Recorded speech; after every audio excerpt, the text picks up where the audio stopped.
हरी स्वागत करुच्ची आपको हरी सुड़ा TV YouTube channel आउ एक नुआ भिडियो। तो फ्रेंड्स बर्तमान समय देखो बड़ अपडेट रही कि मैट्रिक रिजल्ट केबे बाहर। तो ये नहीं जो छात्र छात्री मन में अभिभावक मन में द्वंद्व रही तो ताकू दूर कर माध्यमिक शिक्षा परिषद।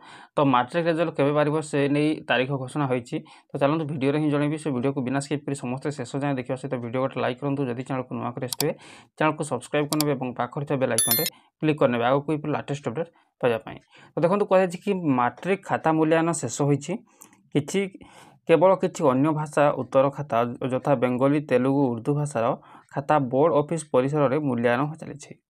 राज्यर 52टी जाक मूल्यांकन केन्द्र में मूल्यांकन सरी उत्तर खाता गुड़िक माध्यमिक शिक्षा परिषद बोर्ड कार्यालय में कड़ा सुरक्षा व्यवस्था पहुँचा पर सेगुड़िकर टाबुलेसन प्रस्तुति आरंभ होती।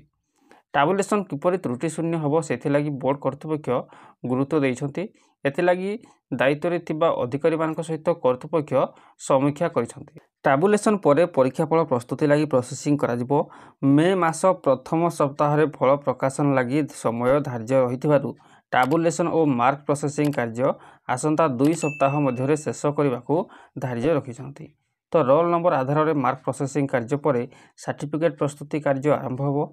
फल प्रकाश मात्रे डिजिटल सर्टिफिकेट वेबसाइट रे उपलब्ध कराइबा व्यवस्था थिबारु शेष सप्ताह मध्य सर्टिफिकेट प्रस्तुति कार्य सारिबा कर्तृपक्ष लक्ष्य रखिछन्ति।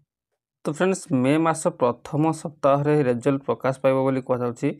यह सहित फल जिते प्रकाश पाइबो रिजल्ट आसीबा परे वेबसाइट रे डिजिटल सर्टिफिकेट मिलिबो। तो जानि रखंतु डिजिटल सर्टिफिकेट को किपरि आप निज मोबाइल रे डाउनलोड करि परिबे एवं तार प्रिंट आउट किपरि बाहर करि परिबे से नै मोर मध्य वीडियो आम चैनल रे अपलोड होबो।